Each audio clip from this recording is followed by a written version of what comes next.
ಹೊಸರು ನಮಸ್ಕಾರಗಳು. Welcome back to my YouTube channel ಅಂತ ಹೇಳ್ತಾ, ನಿಮಗೇನಾದರೂ IRCTC ಅಂದರೆ ರೈಲ್ವೆ ಟಿಕೆಟ್ ಯಾವ ರೀತಿ ಬುಕ್ ಮಾಡೋದು ಅಂತ ತಿಳಿತಿಲ್ವಾ? ಅಂದರೆ ಯಾವ ರೀತಿ ಅಕೌಂಟ್ ಕ್ರಿಯೇಟ್ ಮಾಡಿ ಈಸಿಯಾಗಿ ಕನ್ಫರ್ಮ್ ಟಿಕೆಟ್ ಸಿಗಬೇಕಾ? ಯಾಕಪ್ಪ ಅಂತ ಹೇಳಿದ್ರೆ ಇವಾಗ ಟ್ರಾವೆಲರ್ಸ್ಗಳು ಸೀಸನ್ ಸ್ಟಾರ್ಟ್ ಆಗಿರೋದ್ರಿಂದ, ಅಂದರೆ ಏಪ್ರಿಲ್ ಮೇದಲ್ಲಿ ಸಿಕ್ಕಾಪಟ್ಟೆ ರಜೆಗಳಿರೋದ್ರಿಂದ ಸ್ಕೂಲ್ ಆ್ಯಂಡ್ ಕಾಲೇಜಸ್ ಎಲ್ಲ ರಜೆ ಇರಬಹುದು ಇವಾಗ ಎಕ್ಸಾಮ್ ಮುಗಿದ ತಕ್ಷಣ. ಅದಕ್ಕಾಗಿ ಯಾರಾದರೂ ಟ್ರಿಪ್ ಹೋಗ್ಲಿಕ್ಕೆ IRCTC ಅಂದರೆ ರೈಲ್ವೆ ಟಿಕೆಟ್ನ ಯಾವ ರೀತಿ ಬುಕ್ ಮಾಡೋದು ಅಂತ ಗೊತ್ತಿಲ್ಲದೆ ಇದ್ದವರು ಈ ಆ್ಯಪಿಂದ ಈಸಿಯಾಗಿ ಕನ್ಫರ್ಮ್ ಟಿಕೆಟ್ ಅಥವಾ IRCTCನೇ ಅಫಿಷಿಯಲ್ ಕನ್ಫರ್ಮಿಂದ ಸಿಗುವಂಥ ಆ್ಯಪಿಂದ ಈಸಿಯಾಗಿ ಟಿಕೆಟ್ ಬುಕ್ ಮಾಡ್ಬೋದು. ಅದೇ ರೀತಿಯಾಗಿ ಬುಕ್ ಮಾಡೋ ಪ್ರೊಸೆಸ್ ಗೊತ್ತಿರ್ಬೋದು, ಆದರೆ ಅದರಲ್ಲಿ IRCTC ಅಂತ ಒಂದು ಹೊಸ ಅಕೌಂಟನ್ನು ಕ್ರಿಯೇಟ್ ಮಾಡಬೇಕಾಗುತ್ತೆ. ಅದು ಹೇಗೆ ಅನ್ನೋದನ್ನು ನಾನು ನಿಮಗೆ ಈ ವಿಡಿಯೋದಲ್ಲಿ ಸಂಪೂರ್ಣವಾಗಿ ತಿಳಿಸ್ಕೊಡ್ತೇನೆ. ಅದಕ್ಕೂ ಮೊದಲಾಗಿ ಚಾನಲ್ಗೊಂದು ಸಬ್ಸ್ಕ್ರೈಬ್ ಮಾಡ್ಕೊಳ್ಳದೆ ನೋಡ್ತಾ ಇದ್ದರೆ, ಹೊಸದಾಗಿ ವಿಸಿಟ್ ಮಾಡ್ತಾ ಇದ್ದವರಾದರೆ ಪ್ಲೀಸ್ ಚಾನಲ್ಗೊಂದು ಸಬ್ಸ್ಕ್ರೈಬ್ ಮಾಡ್ಕೊಳ್ಳಿ. ಅದೇ ರೀತಿ ಹೆಚ್ಚಿನ ಕಂಟೆಂಟ್ ಇನ್ಫಾರ್ಮೇಷನ್ನ ನಾನು ನಿಮಗೆ ಈ ವಿಡಿಯೋದಲ್ಲಿ ತಿಳಿಸ್ಕೊಡ್ತೇನೆ ಅಂತ ಹೇಳ್ತಾ, ಬನ್ನಿ ಶುರು ಮಾಡೋಣ. ಮೊದಲೇದಾಗಿ ನಾನು ನಿಮಗೆ ಈ ಸ್ಕ್ರೀನ್ ರೆಕಾರ್ಡಲ್ಲೆಲ್ಲ ಪ್ಲೇ ಮಾಡ್ತೇನೆ ಯಾವ ರೀತಿ ಬುಕ್ ಮಾಡೋದು ಅಂತ. ಇಲ್ಲಿ ನಾವು ಈಸಿಯಾಗಿ ಪ್ಲೇಸ್ಟೋರ್ಗೆ ಹೋಗ್ಕೊಂಡು ಕನ್ಫರ್ಮ್ ಟಿಕೆಟ್ ಅನ್ನೋದನ್ನ ಅಂದರೆ IRCTC ಮತ್ತೊಂದು ಅಂದರೆ ವಿಭಾಗ ಆಗಿರುವಂಥ ಕನ್ಫರ್ಮ್ ಟಿಕೆಟ್ ಆ್ಯಪ್ನ ಡೌನ್ಲೋಡ್ ಮಾಡ್ಕೊಳ್ಬೇಕು. ನಾ ಈಗಾಗಲೇ ಡೌನ್ಲೋಡ್ ಮಾಡಿ ಇಟ್ಕೊಂಡಿದ್ದೇನೆ. ಇವಾಗ ಓಪನ್ ಮಾಡಬೇಕಷ್ಟೇ. ಓಪನ್ ಮಾಡಿದ ತಕ್ಷಣ ಮೊದಲೇದಾಗಿ ನಿಮ್ಮ ನಂಬರ್ ಹಾಕ್ಕೊಂಡು OTP ಬರುತ್ತೆ. ಯಾಕಪ್ಪ ಅಂತ ಹೇಳಿದ್ರೆ ವೆರಿಫಿಕೇಷನ್ಗೋಸ್ಕರ. ಇದೆಲ್ಲ ಆದ ತಕ್ಷಣ ಯೂಸರ್ ನೇಮ್ ನಿಮ್ಮ ನೇಮ್ ಅನ್ನು ಕರೆಕ್ಟಾಗಿ ಹಾಕಬೇಕಾಗತ್ತೆ.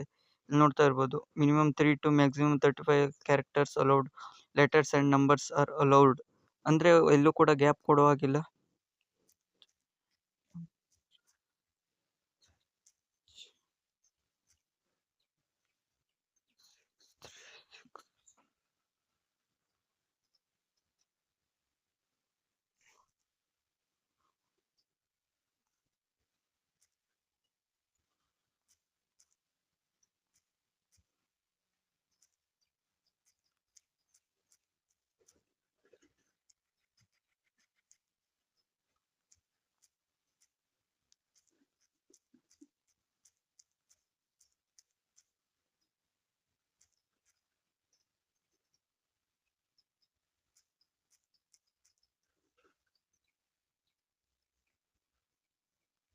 ಇಲ್ಲಿ ಏನಾದರೂ ಸ್ಟ್ರಾಂಗ್ ಆಗಿರುವಂಥ ಪಾಸ್ವರ್ಡ್ ಹಾಕಬೇಕಾಗತ್ತೆ.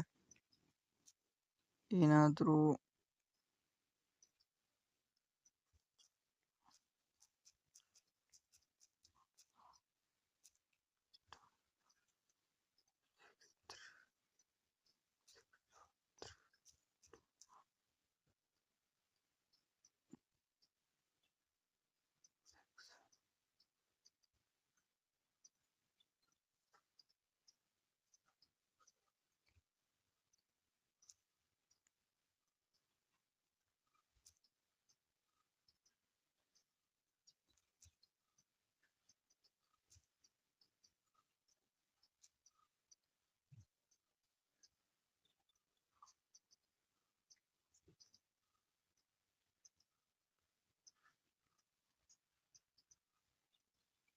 ಮಿನಿಮಮ್ ಇಲ್ಲಿ 8 ಕ್ಯಾರೆಕ್ಟರ್ನ ಹಾಕಲೇಬೇಕಾಗುತ್ತೆ. ಅಂದರೆ ಕ್ಯಾಪಿಟಲ್ ಆಗಿ ನನ್ನ ಪ್ರಕಾರ.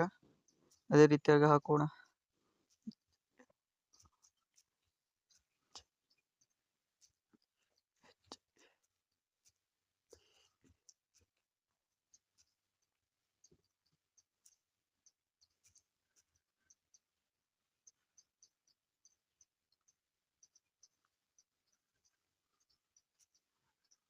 ಇಲ್ಲಿ ನೋಡ್ತಾ ಇರ್ಬೋದು, ಅವರು ಹೇಳಿದ್ದಾರೆ ಅಂದರೆ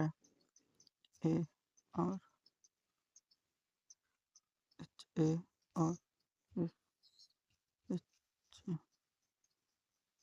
ಅದೇ ರೀತಿಯಾಗಿ ನೆಕ್ಸ್ಟಲ್ಲಿ ಏನಾದರೂ ಹಾಕ್ಬೋದಾಗುತ್ತೆ. 1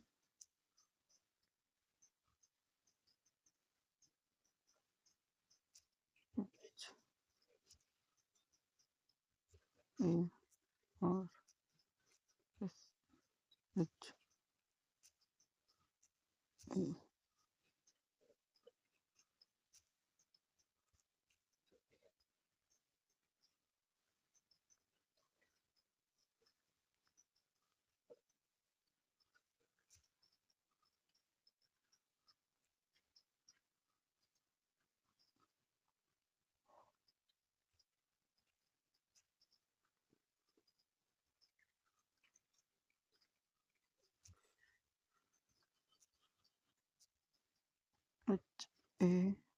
HARSHA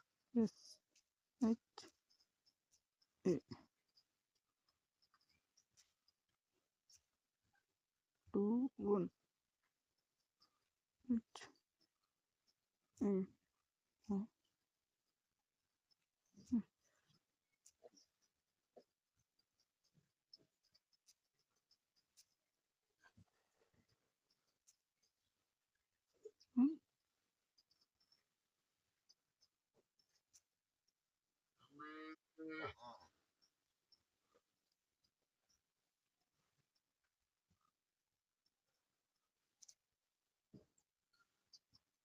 ಇದೇ ರೀತಿಯಾಗಿ ನೆಕ್ಸ್ಟ್ ಅಲ್ಲಿ ಮೊಬೈಲ್ ನಂಬರ್ನ ಹಾಕಬೇಕಾಗತ್ತೆ.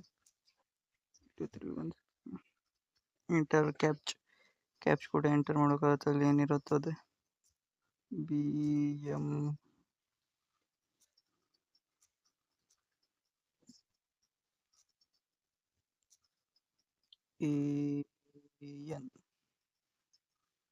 ಸಬ್ಮಿಟ್.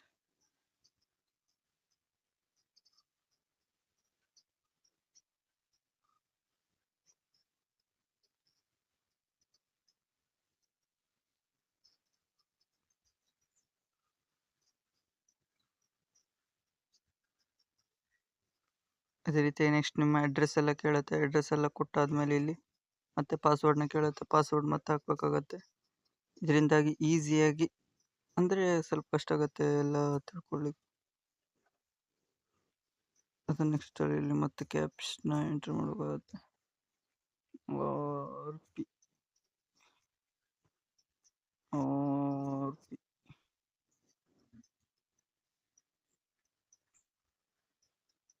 ಇದಿಷ್ಟು IRCTC ಕ್ರಿಯೇಟ್ ಅಕೌಂಟ್ನ ಯಾವ ರೀತಿ ಮಾಡಬೇಕು ಅಂತ ನಮಗೆ ತಿಳಿಸ್ಕೊಟ್ಟೆ. ಇವಾಗ IRCTC ಅಕೌಂಟ್ ಕ್ರಿಯೇಟ್ ಆಗಿದ್ದೆ. ಇನ್ನು ಹೆಚ್ಚಿನ ಇನ್ಫಾರ್ಮೇಷನ್ಗೋಸ್ಕರ ಪ್ಲೀಸ್ ಸಬ್ಸ್ಕ್ರೈಬ್ ಮಾಡ್ಕೊಳ್ಳಿ.